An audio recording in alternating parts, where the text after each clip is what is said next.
అప్పుల బాధలు వెంటాడుతున్నాయా? అయితే 6JVR వారి జాతిరత్నాలు ధరించండి. అందరికీ నమస్కారం.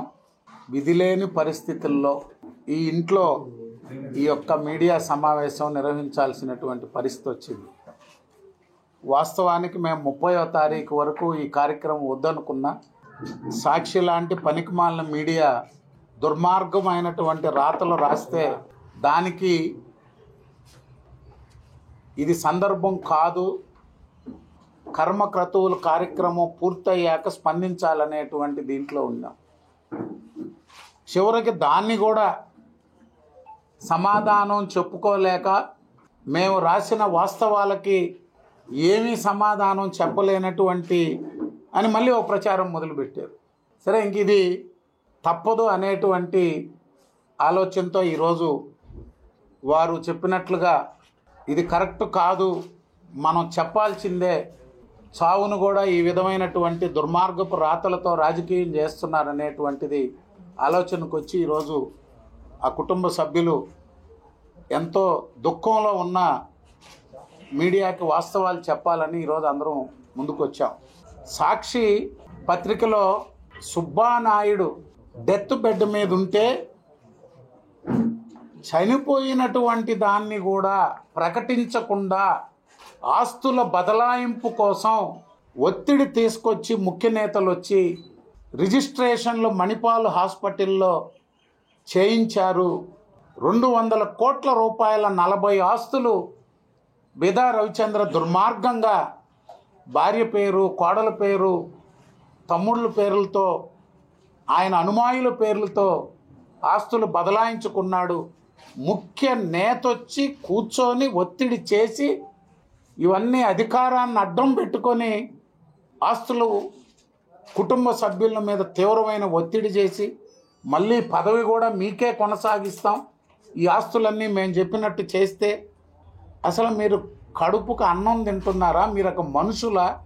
సాక్షి మీడియా అనేక సందర్భాల్లో నా మీద, నా కుటుంబం మీద అనేక సందర్భాల్లో ఇష్టానుసారంగా రాతలు రాశారు. నా భార్య మీద రాశారు, మా కుటుంబంలో అనేక మంది వ్యక్తుల మీద రాశారు. నా కుటుంబానికి, మస్తాన్ రావు కుటుంబానికి గొడవలు ఉన్నాయని రాశారు. ఆఖరికి డైరెక్ట్గా 2 కుటుంబ సభ్యుల పేర్లు పెట్టి వాళ్ళ కుటుంబంలో ఒకరికొకరికి ఆడవాళ్ళకు పట్టం లేదని కూడా రాశారు. నేరుగా సాక్షి కార్యాలయానికి వచ్చి జగన్మోహన్ రెడ్డి ముఖ్యమంత్రి అయ్యాక మీకు దమ్ముంటే మీరు రాసే రాతల మీద రాండి అని చెప్పి సాక్షి కార్యాలయానికి పోయి నిలదీసి అడిగా, నోటీసులు ఇచ్చా. 1 కాదు, 2 కాదు, 1000 ఎకరాల సాల్ట్ భూములు ఆక్రమించున్నాను, అదొక సపరేటు రాజ్యం, బీదా రవిచంద్రన్ కాదని ఆ రాజ్యంలోకి ఎవరు అడుగుపెట్టే పరిస్థితి లేదని రాసి రాసి రాసి అలసిపోయారు. 1 ఎకరా ఉంటే నేను రాజకీయాలు వదులుకుంటా, నా యావత్ ఆస్తి ప్రభుత్వానికి రాసిస్తాను కలెక్టర్లకు ఎత్తుకొని పోయి ఇచ్చా. అయిపోయినాయి. 2014 నుంచి 24 దాకా ఎయిర్పోర్టు భూముల్లో రాసి రాసి బీదా రవిచంద్ర, సుబ్బానాయుడిని అడ్డం పెట్టి చేస్తున్నారని అలసిపోయారు. 5 ఏళ్ళు అధికారంలో ఉన్నారు వైఎస్ఆర్ కాంగ్రెస్ పార్టీ. ఇసుకపల్లిలో నా భూములన్నిటి మీద ఎంఆర్ఓలు, సర్వేయర్లు 10ల సంఖ్యలో వచ్చి సర్వేలు చేశారు. 1 ఎకరా ఏమైనా తప్పు జరిగిందా చూపించగలిగారా అని అడిగారు. 2019 డిసెంబర్ 8వ తారీఖు ప్రెస్ మీట్ పెట్టి చెప్పా, బీదా మస్తాన్ రావు గారు పార్టీ మారాక, మస్తాన్ రావు గారు వైఎస్ఆర్ కాంగ్రెస్ పార్టీలో చేరిన మా కంపెనీలకి రాష్ట్రంలో 9 జిల్లాల్లో ఆస్తులు ఉన్నాయి, అనేక రాష్ట్రాల్లో ఆస్తులు ఉన్నాయి. ఈ 9 జిల్లాల్లో ఎక్కడ ఏ తప్పు జరుగున్నా ఇన్ని సంవత్సరాలు కంపెనీలు నిర్వహించిన నేనే బాధ్యుణ్ణి. మస్తాన్ రావు గారు మీ పార్టీ అయినా ఏ తప్పు జరుగున్నా నేనే బాధ్యుడిని, వెరిఫై చేసుకోండి అని. ఇది నాకు కొత్త కాదు. సాక్షి మీడియా నా మీద దాడి చేయడం, కాంగ్రెస్ ఉన్నా, రాజశేఖర రెడ్డి గారు ముఖ్యమంత్రిగా ఉన్నా, 2004 నుంచి 20 సంవత్సరాల నుంచి ఆనాడు కాంగ్రెస్ ప్రభుత్వంలో అనేక ఇబ్బందులు పెట్టారు. మళ్ళీ 5 సంవత్సరాలు ఏం చేశారు? ఎయిర్పోర్ట్ భూముల్లో ఏమన్నా జరిగినాయా? ఏమన్నా చూపించారా? లేకపోతే మీరు ఆరోపించిన మాకున్న వందలాది ఎకరాల రొయ్యల భూముల్లో ఏమన్నా అవకతవకలు ఉన్నాయా? లేకపోతే 1000 ఎకరాలు ఆక్రమించానని సాల్ట్ భూములు దండోరా వేశారు నా మీద. ఏమన్నా ఒక్కటన్నా సాక్షి మీడియా ఇన్ని సంవత్సరాలు నా మీద రాసినవి, మీడియాలో చూపించినవి ఏమైనా ఉందా? ఈరోజు రాజకీయంగా నన్ను డ్యామేజ్ చేయండి. మీది వైఎస్ఆర్ కాంగ్రెస్ పార్టీ మీడియా, నేను తెలుగుదేశం పార్టీ నాయకుడిని. నా మీద 100 రాయొచ్చు.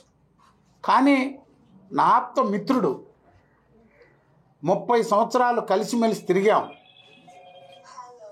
98లో అల్లూరు నియోజకవర్గ బాధ్యతలు నేను చేపట్టిన రోజు నుంచి వీళ్ళ తండ్రి రామానాయుడు గారు నేను ఈ నియోజకవర్గ సమన్వయకర్తగా బాధ్యతలు చేపడితే పైన ఉన్నాడు రామానాయుడు గారు. ఆయన మండల ప్రెసిడెంట్. నేను చిన్న వయసు, ఆయన కొడుకుల కంటే చిన్నవాడిని. నేను నియోజకవర్గ ఇన్ఛార్జ్ అయినా నన్ను బిడ్డగా పక్కన పెట్టుకొని పెద్దవాడైనా అన్ని నియోజకవర్గం అంతా తిరిగి పార్టీని బలోపేతం చేశాం. ఈనాటికి రాజకీయంగా అనేక సమస్యలు వస్తుంటాయి. 2 కుటుంబాలు ఒక మాట మీద నడుస్తున్నాం మేము. ఏం రాశారు నిన్న? రామాయపట్నం పోర్టు దగ్గర విలువైన భూములంట, దగదర్తి ఎయిర్పోర్ట్ దగ్గర విలువైన భూములు, జూలదిన్న ఫిషింగ్ హార్బర్, ఇసుకపల్లిలో 40 ఎకరాలు. ఇసుకపల్లి మా ఊరయ్యా, మా స్వగ్రామం, మీ అందరికి కూడా తెలుసు. 40 ఆస్తులు బదలాయింపు. అసలు నిస్సిగ్గుగా మణిపాల్ హాస్పిటల్కి తీసుకుపోయి రిజిస్ట్రార్లను బెదిరించి సుబ్బానాయుడు చేత రిజిస్ట్రేషన్లు చేయించుకున్నామని చెప్పి రాస్తే ఇంతకంటే దుర్మార్గం ఏముంటుంది? ఆ కుటుంబంకి నాకున్నటువంటి సంబంధాలతో, లేకపోతే వాళ్ళ బంధువులు, లేకపోతే వాళ్ళ అభిమానులు నా మీద ఉన్నటువంటి దీంతో ఇది కరెక్ట్ కాదని అనుకోవచ్చు. కానీ మీరు ఎవరిని డ్యామేజ్ చేశారు? బేదా రవిచంద్ర ఒక్కడిని కాదు, ఒక విలువైనటువంటి కుటుంబం 2 కుటుంబ సభ్యుల్ని కోల్పోతే ఆ చావుని వెంటిలేటర్ తీస్తే 1 గంట 2 గంటల సేపు సుబ్బానాయుడు తనకలాడి చనిపోతాడనంటే చివరి క్షణం వరకు వెంటిలేటర్ తీయొద్దు, వెంటిలేటర్ మీదనే. ఎందుకంటే కుటుంబ సభ్యులు ఎందుకు ఆ ప్రాణం ఆ 1-2 గంటల సేపు వాడిని ఇబ్బంది పెట్టడం, శ్వాస తీసుకోవడం అనేటువంటి ఆలోచనతో పెట్టుకున్నారు. అక్కడ గంటకి ముఖ్యమంత్రి గారు, లోకేష్ గారు సీఎంఓ కార్యాలయం మానిటర్ చేశారు. మణిపాల్ హాస్పిటల్లో రిజిస్ట్రేషన్ అన్నారు. ఒక్కటి నేను ఈరోజు సాక్షి మీడియాని మీ ద్వారా ఛాలెంజ్ చేస్తున్నా. ఈరోజు సాక్షి మీడియా మేనేజ్మెంట్ని ఛాలెంజ్ చేస్తున్నా.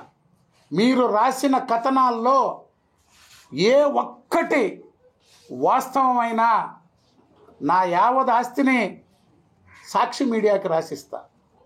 ఒక్క క్షణం కూడా రాజకీయాల్లో లేకుండా తప్పుకుంటాను నేను.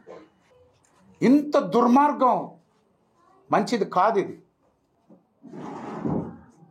పొలం ఎవరిది? ఎక్కడో బుచ్చిరెడ్డిపాలెం, ఇసుకపాలెం రెవెన్యూలో ఎర్రంరెడ్డి గోవర్ధన్ రెడ్డి, తెలుగుదేశం పార్టీ లీడర్, ఈరోజు ఆయన పొలం ఎవరు కొనుక్కున్నారు? సుబ్బానాయుడు, నా మిత్రుడు సుబ్రహ్మణ్యం నాయుడు, పాత మా అల్లూరు నియోజకవర్గం నాయకులు ఇప్పుడు కోవూరు నియోజకవర్గంలో ఉన్నారు. వాళ్ళిద్దరూ కొనుక్కున్నారు. వాళ్ళిద్దరూ డెవలప్మెంట్కి ఇచ్చుకున్నారు.